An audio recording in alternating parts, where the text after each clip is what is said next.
सतगुरु की साजी निवाजी प्यारी साध संगत जी, प्यार और सत्कार से कहना धन निरंकार जी।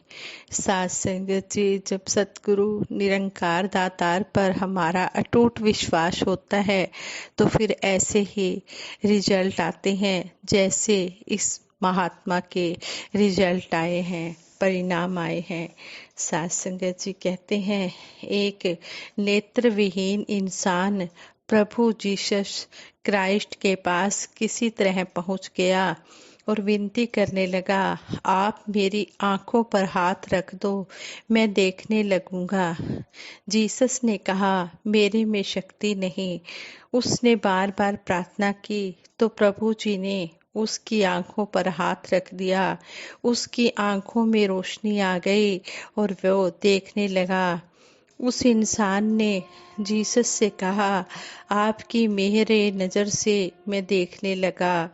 हजूर ने जवाब दिया, मेरे में कुछ भी नहीं, यह तुम्हारे विश्वास का ही करिश्मा है। गुरमत में पहला पाठ है, एक ने कही दूजे ने मानी, कहूँ नानक दोनों ब्रह्म ज्ञानी। दीन दयाल ने दिल में बसेरा पाने का महामंत्र हमें सहज ही बता दिया है। महात्मा श्री तुलसीदास जी महाराज की रचित चौपाई को भी महात्मा जन अक्सर हमें जगाने का ही यत्न करते हैं। गुरु के वचन प्रतीति ना जेहि, सपने हु सुगम ना सुख सिद्धि तेहि। निराकार हरि दातार की जानकारी के बाद मन में आनंद आने लगता है। उस समय पता चलता है बचपन की प्रार्थना कबूल हो गई। हे प्रभु आनंद दाता, ज्ञान हमको दीजिए। सतगुरु भी शाश्वत आनंद का ज्ञान दे रहे हैं, हम पूर्ण विश्वास करें। संत निरंकारी मंडल के प्रथम प्रधान लाभ सिंह जी अक्सर कहते थे कि आपको जब बोलने का मौका मिले तो आप अपनी कहानी कहिए। गरीब नवाज के चरणों में आने के पहले आपका जीवन कैसा था और अब क्या परिवर्तन आया है। आज सुनहरा अवसर मिला है। प्राणनाथ ने किस किस अंदाज से हमें अपनी असीम ताकत का एहसास कराया है, फिर भी नाचीज डुलायमान हो जाता है। मुर्दे को भी देता है लकड़ी कपड़ा आग, जीवित नर चिंता करे उसके फूटे भाग। साध संगत जी, ये महात्मा बता रहे हैं उत्तर प्रदेश के कि दास का तो ज्ञान वाला जन्म ही नहीं होता यदि संतों महात्माओं की कृपा न होती। शुरू शुरू में हर सप्ताह नए नए भजनों की रचना हो जाती थी। दास उन्हें ही संगतों में बोलता था। उस जमाने में प्यार की बरसात हुआ करती थी। सत्संग में हमारे जैसा मूर्ख भी गीतकार बन गया। नीचो ऊंच करे मेरा गोविंद, काहू ते ना डरे, नाम देव गणिका अजामिल सदना सैन तरे। दास पश्चिम बंगाल में टीटागढ़ के एक जूट मिल में जॉब करता था। कुएं के मेंढक की दुनिया बहुत छोटी होती है। मन में ख्याल आते थे, कोई गुरुदेव है जो कुछ लोगों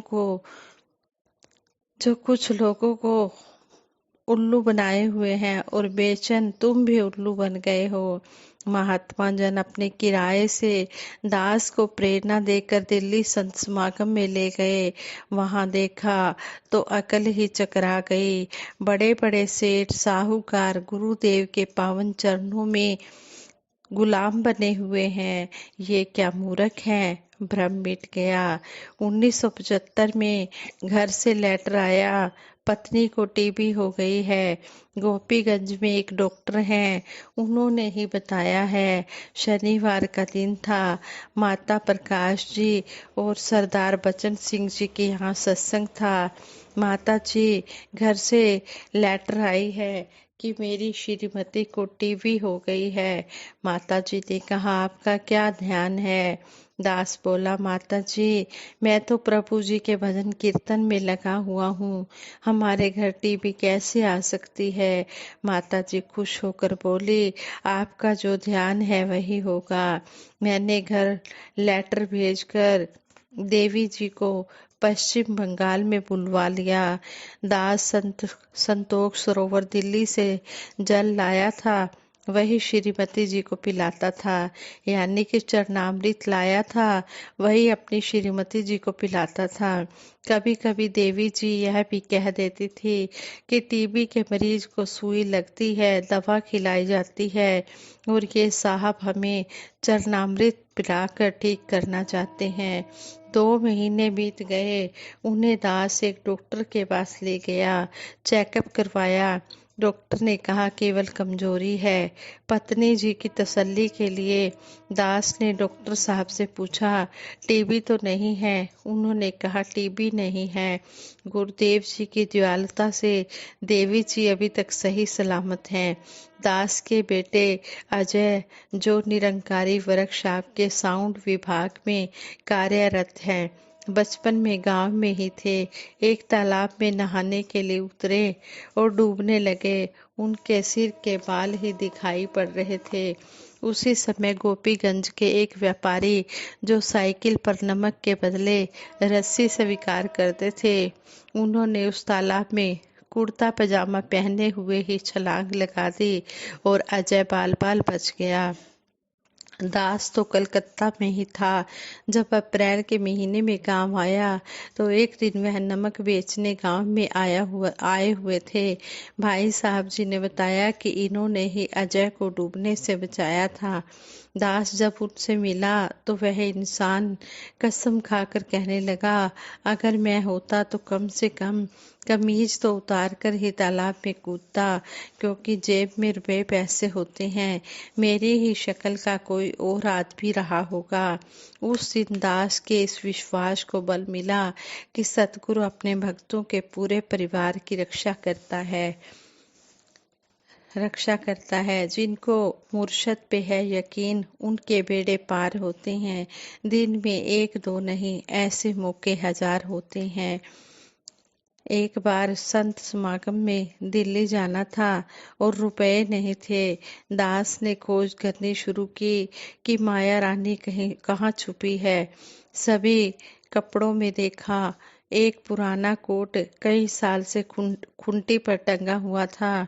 कोट की पिछली जेब से कड़कते हुए 100 रुपए के 2 नोट बरामद हुए और दास समागम के स्वर्गीय नजारे को देखने में समर्थ हो गया। दास की जिंदगी निरंकार प्रभु की रहमतों का जीता जागता प्रूफ है। दास के जो गीत निकलते हैं, ये सारी रचनाएं निरंकार प्रभु ही लिखवाता है। रात के कभी 1 बजे, कभी 2 बजे, कभी 4 बजे नींद खुल जाती है। एक लहर सी चलती है। प्रभु जो शब्द भेजता है, दास वही लिख देता है। कभी कभी ऐसा भी हो जाता है कि दीनदयाल कुछ बोलते हैं और दास कुछ और लिख देता है। उसके सुधार के लिए करुणा निधान संपादक साहब का वेश धारण करके उस रचना में 4 चांद लगा देते हैं। परम पूज्य राजकवि जी वाराणसी में प्रवचन के दौरान बता रहे थे कि एक महात्मा सतगुरुदेव के पास गया और कहने लगा, महाराज, 2 महात्मा कपड़ा बेचने वाले हैं।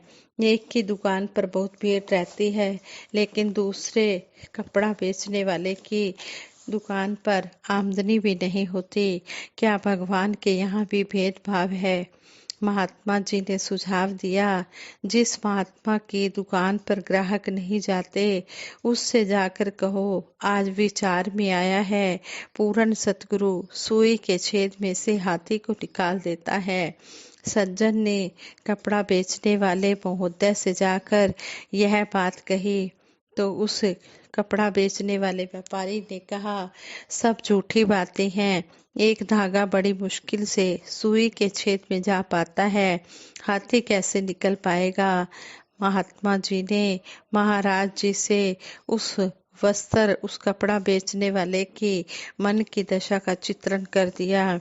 महाराज जी बोले, अब उस महात्मा के सामने यही निवेदन करो जिसके यहाँ ग्राहकों की भीड़ रहती है।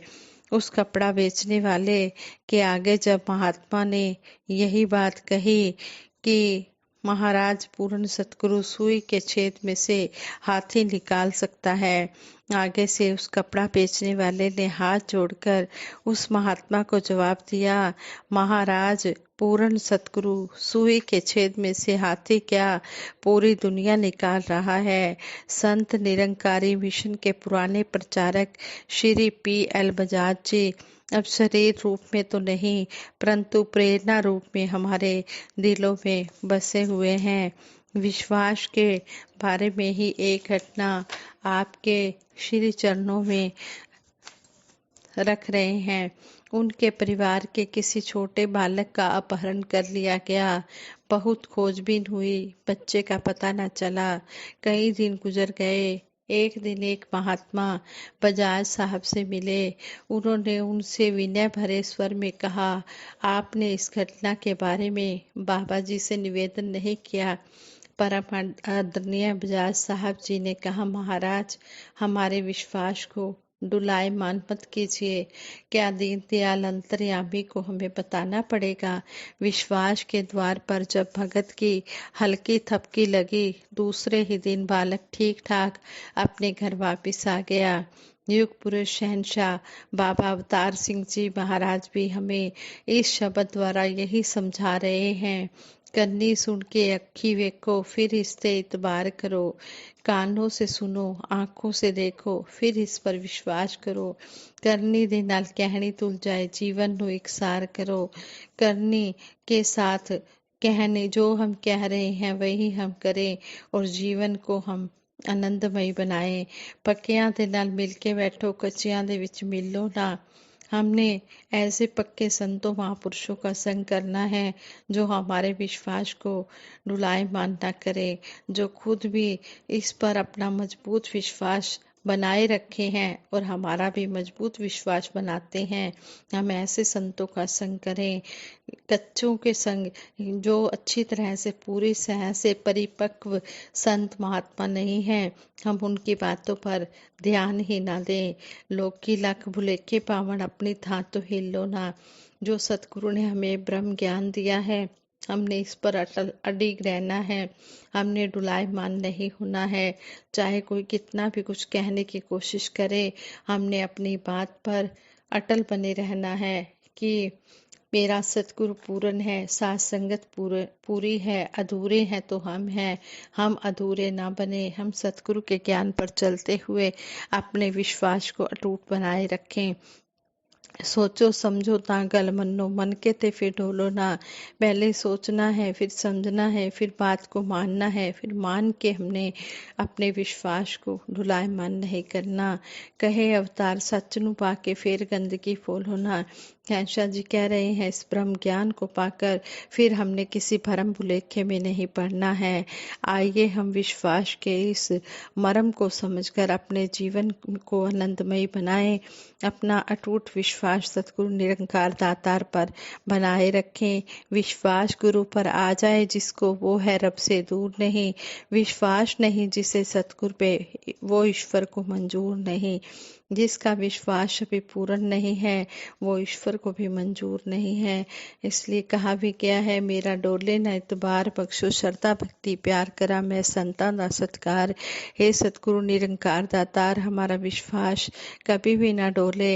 हम हमेशा हमारा ये जो विश्वास है, ये श्रद्धा भक्ति है, ये बना रहे और हम सबका आदर सत्कार करते चले जाएं और सतगुरु की रहमतों के हम आशीर्वाद लेते चले जाएं, अपनी झोलियां खुशियों से भरते चले जाएं।